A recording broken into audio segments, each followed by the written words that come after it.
Bueno, pues continuamos con la parte segunda de nuestro noticiero profético, el plan de exterminio humano. Pudimos ver en la primera parte muy claramente de qué forma 4 filosofías o 4 principales ideologías han influido desde los últimos 2 siglos el pensamiento del ser humano en el siglo XXI. No cabe duda que nos encontramos en un punto de la historia donde se llegó inclusive a pensar en la última pandemia, comenzando en el 2020, que íbamos realmente a ser exterminados. El plan que se llevó a cabo, que se desarrolló, fue el famoso plan de las vacunas. Pero vamos a regresar un poco más a la historia para poder encontrar claramente la razón de por qué el ser humano se encuentra en la condición de pensamiento, en la forma de su filosofía, en la forma de su conducta que tiene en el siglo XXI. El antisemitismo, por ejemplo, es la ideología que quiere destruir la democracia, establecer el totalitarismo y esclavitud a todo el mundo. Esta es la razón por la cual los nazis quisieron exterminar controlando a los judíos, además de asesinar a más de 64 millones de personas no judías también, influenciando por quién, lo vamos a ver más adelante. El pueblo judío surgió de la liberación de la esclavitud egipcia, promoviendo leyes mediante la Torá, o sea, la ley de los judíos, para proteger a los protegidos, a los oprimidos, a los huérfanos, etcétera, etcétera. Por ejemplo, veamos en el libro del Éxodo capítulo 22, de qué forma, versículos 18 y 19, la Biblia nos da un patrón en la Torá, que son los primeros 5 libros de la Biblia, de la conducta, la ética que se había comenzado a desarrollar en el mundo oriental y que fue transmitido al mundo occidental mediante los judíos. Dice Éxodo 22, versículo 18 al 19, a la hechicera no dejarás que viva. Ya la Torá estaba implicando que la brujería era algo completamente peligroso para el mundo occidental también. Continúa diciendo, cualquiera que cohabitare con bestia morirá. O sea, ya la Torá, la ley judía prohibía la relación o el bestialismo con los animales. Luego encontramos también el versículo 21 que dice, al extranjero no engañarás, ni angustiarás, porque extranjero fuiste en la tierra de Egipto. Vemos de qué forma estaba ya la Biblia tratando de proteger a los extranjeros. Y lo vemos también en el libro de Levítico, capítulo 25, versículo 35 al 41. Dice así, y cuando tu hermano empobreciere y se acogiere a ti, tú lo ampararás como forastero y extranjero, vivirá contigo. No tomarás de él usura ni ganancia, sino tendrás temor de tu Dios y tu hermano vivirá contigo. No le darás tu dinero a usura, ni tus víveres a ganancia. Vemos otra vez, repetidamente, en la ley de Dios a los judíos, en la Torá, de qué forma los principios de ética, de moral, para terminar con la esclavitud y el totalitarismo, tenían forzosamente que influir en el mundo occidental. Ya había leyes para proteger sexualmente, leyes para proteger la higiene, leyes para proteger a los desprotegidos, etcétera, etcétera. Vemos también aquí mismo en el libro de Deuteronomio, en el capítulo 1, las leyes civiles que la Torá ya estaba estableciendo para el mundo occidental. Dice en Deuteronomio 1, versículo 15 al 17, las órdenes que Dios le da a Moisés. Y tomé a los principales de vuestras tribus, varones, sabios y expertos, y los puse por jefes sobre vosotros. jefes de millares, de centenas, de 50 y de 10, y gobernadores de vuestras tribus. Y entonces mandé a vuestros jueces diciendo: oigan entre vuestros hermanos y juzguen justamente entre el hombre y su hermano y el extranjero. No hagan distinción de persona en el juicio. Así al pequeño como al grande oiréis. No tengan temor de ninguno, porque el juicio es de Dios. Y la causa que les fuere difícil, la traerán a mí y yo la iré. Estos principios se encuentran en las leyes de la abogacía. Vemos nosotros de qué forma los abogados tienen la representación de una mujer con los ojos vendados, con una espada en la mano y una balanza en la izquierda. Y cuando hacen un juramento, ¿verdad?, para poder defender al desprotegido sin tener que ver si es pobre o es rico. ¿De dónde vinieron esos principios? Pues vinieron de la Torá, de la ley judía. Muy bien, de esta cultura judía surge el judaísmo, trayendo a todos estos principios de ética, de conducta, de derechos humanos, de civismo, de moral, etc. Todo esto vino al occidente de la Torá, o sea, promoviendo y estableciendo estas leyes de los esclavos liberados para combatir, la opresión y el totalitarismo. En la antigüedad, los que oprimieron a todos fueron los griegos y los romanos, que tenían miles de esclavos, y no es verdad que ellos hayan inventado la democracia. Esa es una falacia total. En la Edad Media, frente a la caída del Imperio Romano Occidental, en el año 476 y 1492 después de Cristo, tenemos, por ejemplo, a la Iglesia Católica, que es greco-romana, como una organización política, religiosa, opresora y totalitaria, porque torturó y asesinó a miles de personas durante diferentes inquisiciones. Por ejemplo, la Inquisición medieval, 1231 después de Cristo, fundada por el Papa Gregorio IX en Italia y Francia. La Inquisición española, 1478 después de Cristo, establecida por los reyes católicos y avalada por el Papa Sixto IV.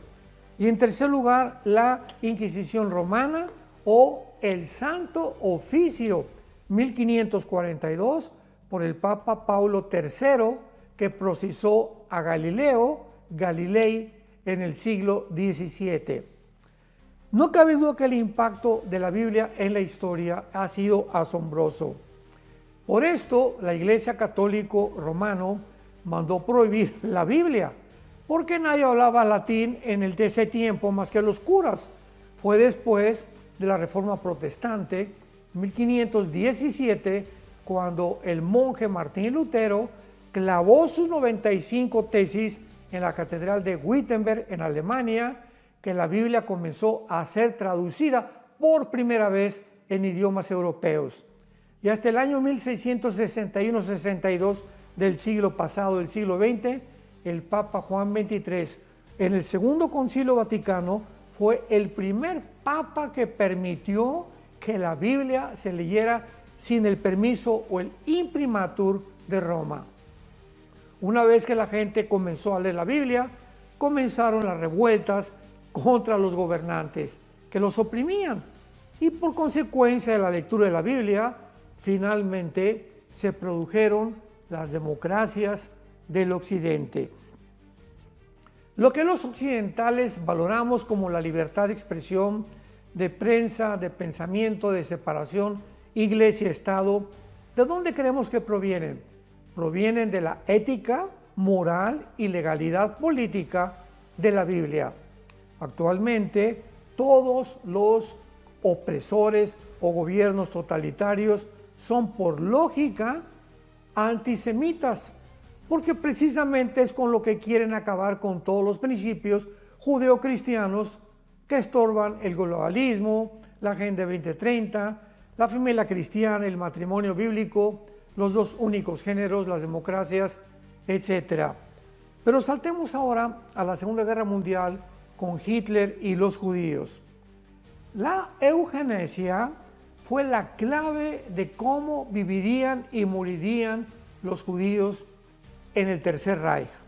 De acuerdo a los preceptos nazis, los judíos habían heredado, escuchemos, biológicamente una naturaleza enfermiza que transmitían de generación en generación.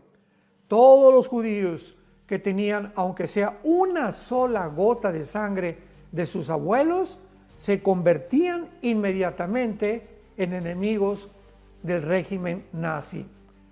Para un censo que se hicieron en Alemania en 1933, con la ayuda de la IBM, la compañía de las computadoras, más de 600,000 personas habían sido identificadas como judíos. Pero, ¿quién era un judío? Bueno, la respuesta definiría su existencia bajo el gobierno nazi, por supuesto, porque la decisión fue dictada por la ciencia genética de los nazis, adoptada por sus regulaciones y forzada por la eficiencia del gobierno alemán. Bajo las leyes de Nuremberg, 1936, se establece la definición de lo que es un judío. Escuchemos, un judío es una persona completa que desciende de 3 abuelos judíos o 2 padres judíos. Eso era lo que era un judío. De acuerdo a los nazis, los calificados completos o parcialmente como judíos, les era prohibido en cualquier nivel social o comercial, obligados a entregar sus propiedades al régimen nazi. Los marcados como judíos eran el blanco para las esterilizaciones para detener sus líneas de sangre. ¿A qué personas entonces se les permitía vivir? Bueno, Hitler idealizaba a los rubios, a la clase blanca con ojos azules y a los arios como modelos de un ser humano perfecto. A través de una cuidadosa selección de gente aria, por supuesto, o nórdica, y una eliminación sistemática de los demás judíos y defectuosos, entre comillas, los nazis creían poder crear una super raza o un nuevo mundo controlado biológicamente por alemanes. Esto era la noción de Hitler de una super raza maestra para convertirse en el amo del mundo. Esta manía racial y enfermiza de Hitler estaba basada en una pseudociencia llamada la eugenesia, la cual le llamó, entre paréntesis, el régimen racial. La eugenesia dominó todo lo que el Tercer Reich hizo. ¿Quién podía, quién no podía vivir? Esta fue la guerra de Hitler contra la humanidad. Más que una guerra por conquistas, territorios o expropiaciones económicas. Esta es una guerra realmente, una guerra biológica, respaldada por militares genocidas, una cruzada genética para purificar al mundo e impulsar a una raza pura para el dominio adecuado de la raza humana.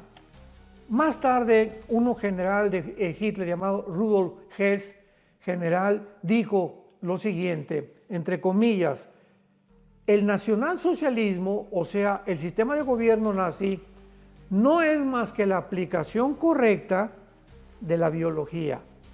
Pero, ¿de dónde obtuvo Hitler estas ideas acerca de la eugenesia, de las líneas de sangre defectuosas y de una raza inferior? Bueno, de un grupo de intereses corporativos dirigidos por la institución Carnegie y la Fundación Rockefeller. Legalización de las castraciones, esterilizaciones, eugenesia y vasectomías fueron aprobadas por estas instituciones. Cuando los principios de la eugenesia migraron de Inglaterra hacia los Estados Unidos en 1890, el médico de Kansas, F. Hoyt Pilcher, fue el primero en usar la castración para prevenir la procreación. A mediados de este año, castró a 58 niños quirúrgicamente y fue suspendido de estos procedimientos porque en aquellos tiempos no era legal, pero él defendió su trabajo. Más tarde fue elogiado por los directores de otras instituciones como un hombre valiente y como el pionero de la ciencia al enfrentar la ignorancia y el prejuicio de la gente. Más tarde otro médico, el doctor Harry Clay Sharp, del Reformatorio de Indiana, 1895, realizó castraciones a muchos reclusos para curarlos de la masturbación.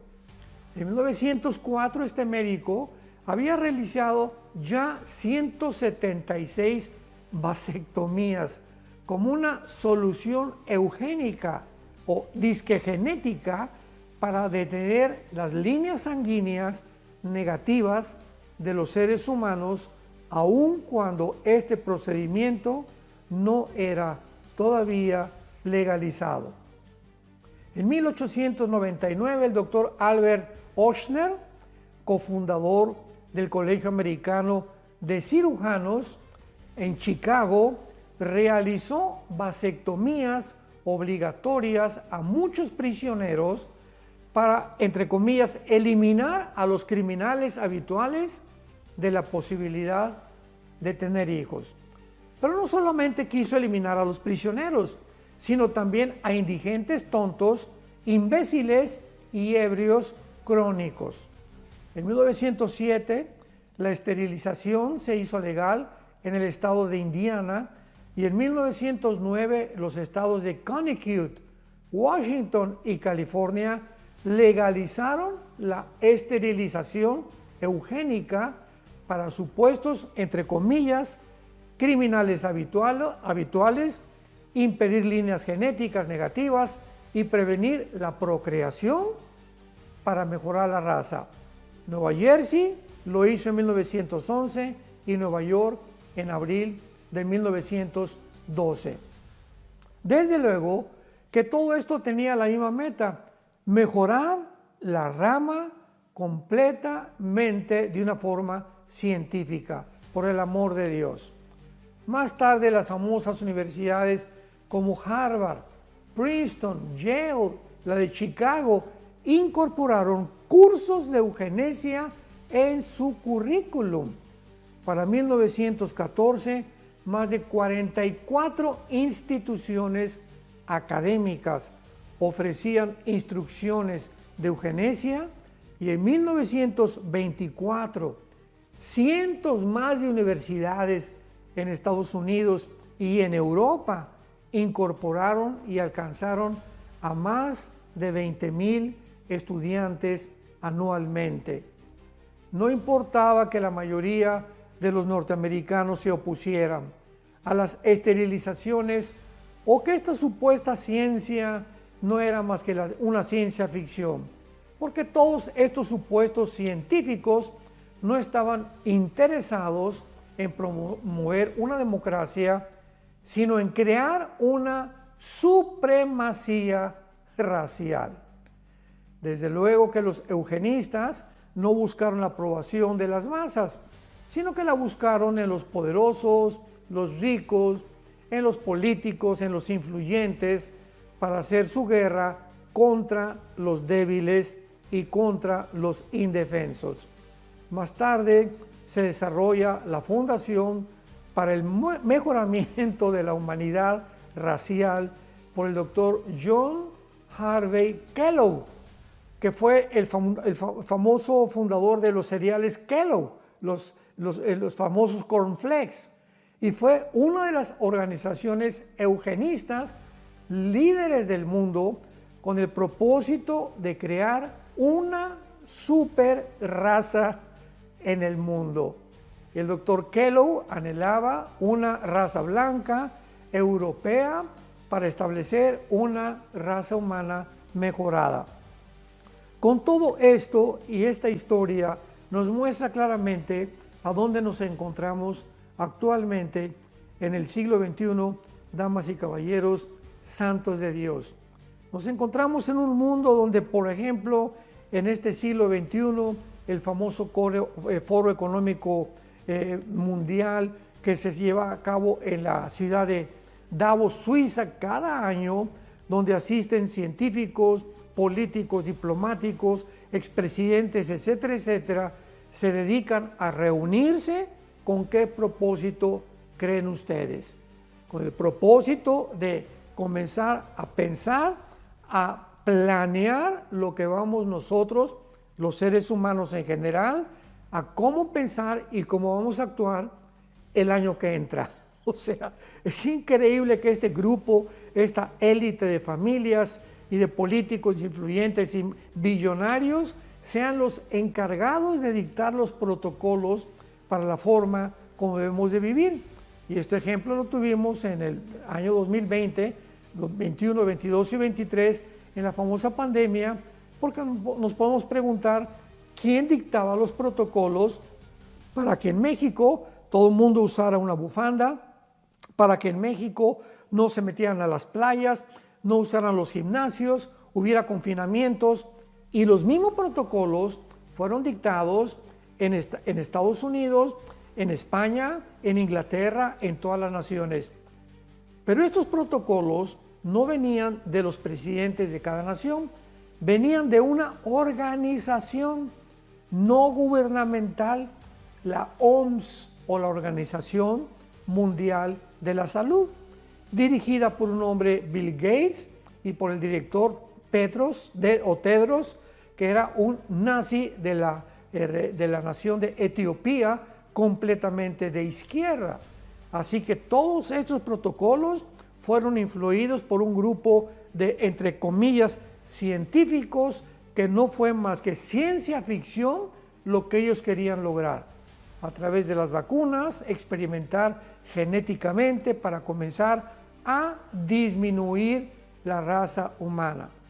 No fue hasta hace un año, ¿verdad? A finales del siglo XX, principios del siglo XXI, que hemos comenzado a escuchar miles de atletas, miles de jóvenes, miles de personas que caen muertas de ataques al corazón, embolias cerebrales, niños que están muriendo como resultado de los famosos experimentos con las vacunas que comenzaron en la famosa pandemia.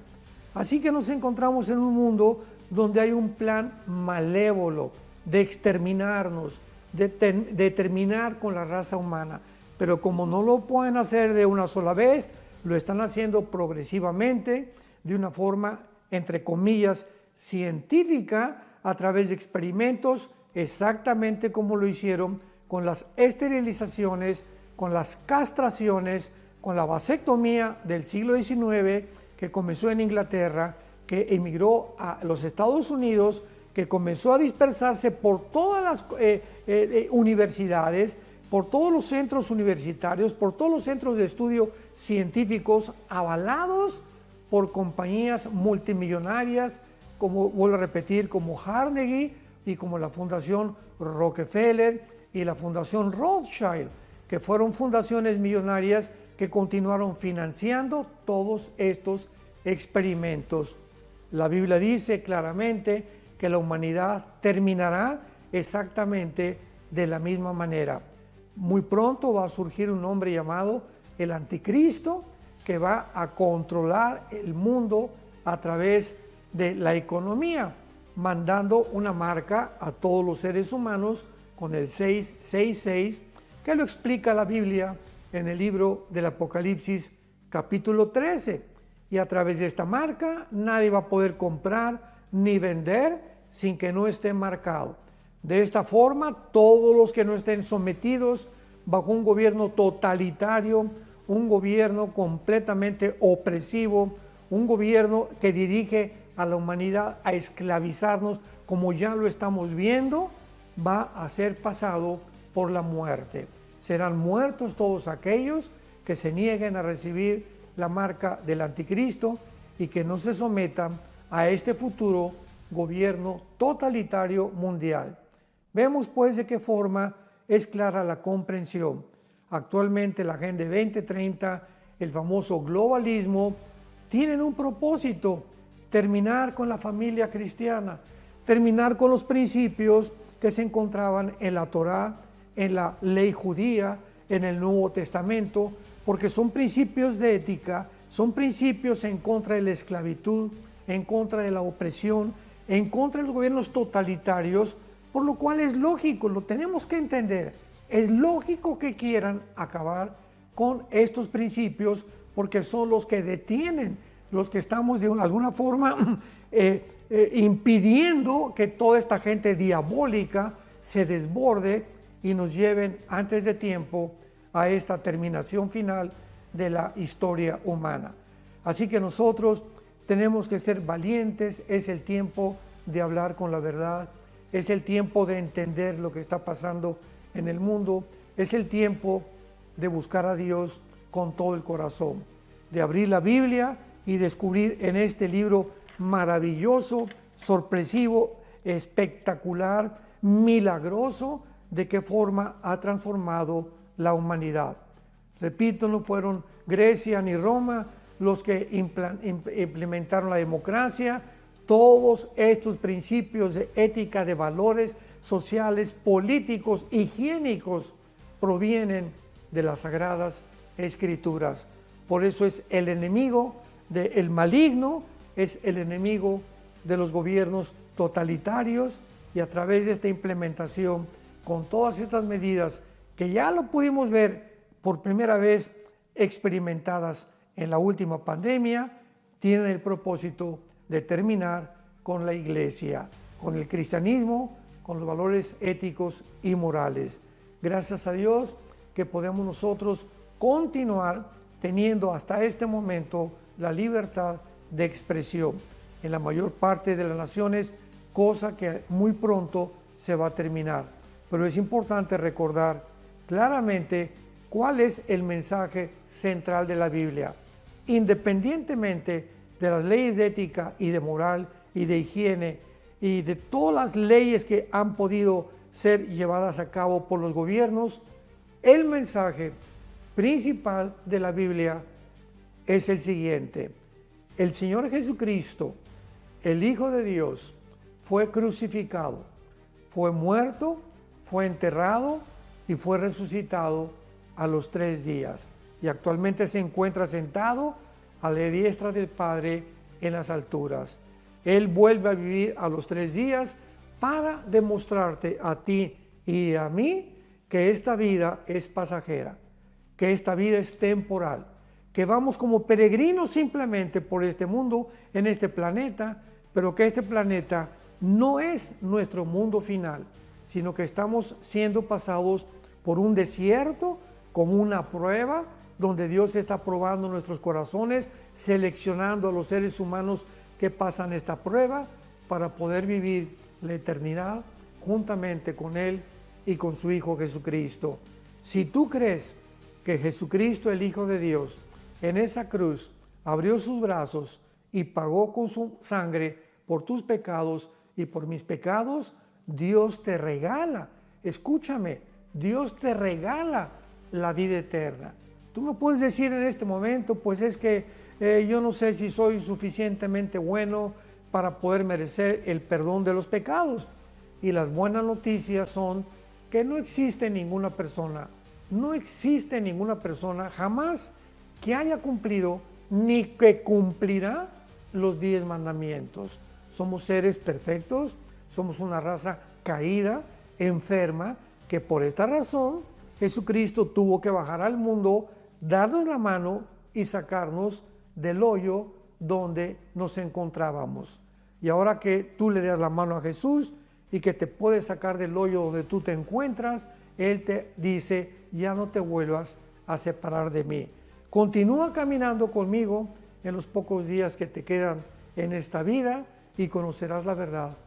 Y la verdad te hará libre, conocerás la vida eterna, entenderás la vida eterna, y la vida eterna es que me conozcas al Padre y a mí, que podemos darte realmente el propósito y el significado que tu vida necesita.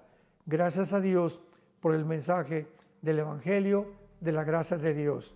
¿No quisieras en este momento que Dios te está hablando, recibir a Jesucristo como tu Salvador? Hazlo antes que sea demasiado tarde, porque todos tenemos algún día que enfrentarnos con nuestro Dios. Que Dios te bendiga y te dé sabiduría para comprender esta verdad influyente en tu vida que puede cambiar completamente tu eternidad.